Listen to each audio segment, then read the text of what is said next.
Here is, you don't have to be shocked, but the analysis here is that this is incredibly dangerous.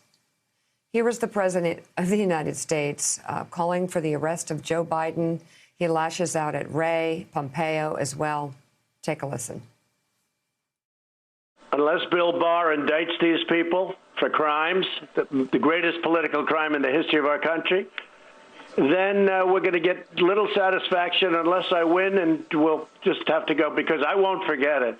But these people should be indicted. This was the greatest political crime in the history of our country, and that includes Obama, and it includes Biden. These are people that spied in my campaign, and we have everything. Address Christopher Wray. Will you replace him in a second term? Well, I don't want to say that yet. He's been disappointing. He talks about, even the voting thing, that he doesn't see the voting ballots as a problem. There are thousands of ballots right there. You pick up any paper in the country practically, and they're cheating all over the place on the ballots. So how is that not a problem? That's a much bigger problem than China or Russia. She had 33,000 emails. Forget about what was on the emails. It's irrelevant. Although many of them were classified, highly classified. You go to jail for that. But and they're in the State Department. But Mike Pompeo has been unable to get them out, which is very sad. Actually, I'm not happy about him for that reason. He was unable to get them out. I don't know why. You're running the State Department, you get them out. I mean, so again, if you're watching and trying to keep score at home, it's awfully hard. First of all, he calls again for the arrest of Joe Biden. He calls for the arrest of his last Democratic opponent. He calls for the arrest of the last Democratic president. He attacks America's election system, American democracy, says it's worse than China or Russia. He attacks Mike Pompeo for not releasing Hillary Clinton's emails. He attacks Christopher Wray. And he claims something that is a total absolute lie. And of course, he's lying repeatedly about the America's electoral process being rigged. He did it again there, but he's also lying about having all the evidence he needs to indict Obama or Biden simply because there's been one IG report after another showing that what he's been talking about since March of 2017 is a complete fabrication, a conspiracy theory, something that, of course, will be embraced in the bowels of the internet, but that no self-respecting law enforcement officer will ever pay heed to, because it's just an absolute lie.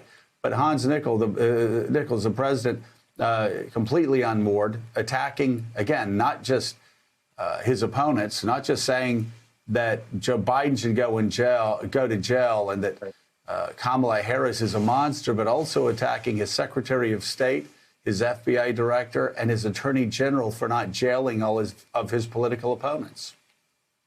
And what Axios is reporting this morning, Joe, is that the Attorney General, Bill Barr, is telling top Republicans that indictments aren't going to come before the election. This big Durham report that's been out there in the ether that people have been wondering about, when's it going to come? What's it going to mean? And, you just mentioned that the president thinks he has evidence, and the evidence is clear that there was some malfeasance on the Russian investigations, the origins. The president may think that. I don't know. What his attorneys think is they don't have enough evidence for prosecutions. Now, that's not to say, and convictions, crucially convictions, that's not to say Durham isn't moving forward. Their goal on this isn't tied to a timeline in terms of the presidential race. They're thinking about how they can win in court. And the president's apparently upset with that. He wants something beforehand. Just real quick, so much of reporting on the Trump White House is listening closely to what he's saying and trying to figure out what set him off. And he calls into Maria Bartiromo, and you can almost go back and do the TikTok and be like, oh, well, clearly he got some news he didn't like on Bill Barr. Clearly he got some news he didn't like on Mike Pompeo. And that's what my colleague Elena Treen did on sort of piecing this together in terms of what set the president off. And it doesn't look like they're going to be indictments. I know Jonathan of the AP always wants to throw it forward, right? When you're at the AP, they're always like, what's the next story? But with Trump, a lot of times you listen to what he says and you go back, and it's pretty clear that there's some sort of change inside the administration. And I mean, it's also, he's so revelatory to the world around us. Everyone can see how much of a day trader he is in his thinking. They can understand what's going on, too. Not good. Let's bring State Attorney for Palm Beach County, Dave Ehrenberg, on for his analysis. Dave, so this, you know, on the state level, let's say there were a Democratic governor and he announced, you know, less than a month before a gubernatorial election where a Republican was beating him by 10, 12, 15 points, he started pressuring you as a state attorney to bring charges against that Republican gubernatorial candidate. We know what everybody would say. I mean, whether it's the St. Pete Times or the Miami Herald or Pensacola News Journal, from one part of the state to another, they would all be calling for his resignation because it's such a shameful act. Talk about, as a prosecutor and as somebody who has studied this your entire life, talk about, if you will, the consequences of a chief executive of the United States of America calling for the arrest of his political opponents less than 1 month before an election where he's expected to lose. Joe, it's actually pretty common in countries that have dictators to jail their political opponents. Remember, he has an affinity for Erdogan in Turkey. He does that all the time there. In Russia, Vladimir Putin does it all the time. Kim Jong-un jails them and kills them.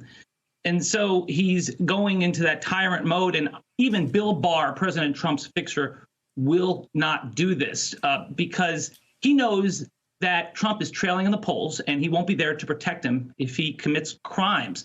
And so he's going to say no. And he knows that as a prosecutor, you cannot file charges based on Russian propaganda. The whole thinking that Hillary Clinton and her administration was, or, you know, her team, like Biden and all the others, were behind the Russia probe comes from Russian intelligence. It was so ridiculous that even the Republicans in the Senate Intelligence Committee rejected it, which is crazy because Mike Pence still promoted it at the vice presidential debate the other night. And so even Bill Barr's not going to go this far. You know, the problem for Bill Barr in being President Trump's fixer is that he's going to be asked occasionally to do something illegal. And there are only two choices, yes or no. If he says yes, he's likely to end up in a prison cell like Michael Cohen. If he says no, he's likely to end up humiliated like Jeff Sessions. There is no door number 3. So he's stuck. He bought the ticket, and now he's got to take the ride. Thanks for checking out MSNBC on YouTube, and make sure you subscribe to stay up to date on the day's biggest stories. And you can click on any of the videos around us to watch more from Morning Joe and MSNBC. Thanks so much for watching.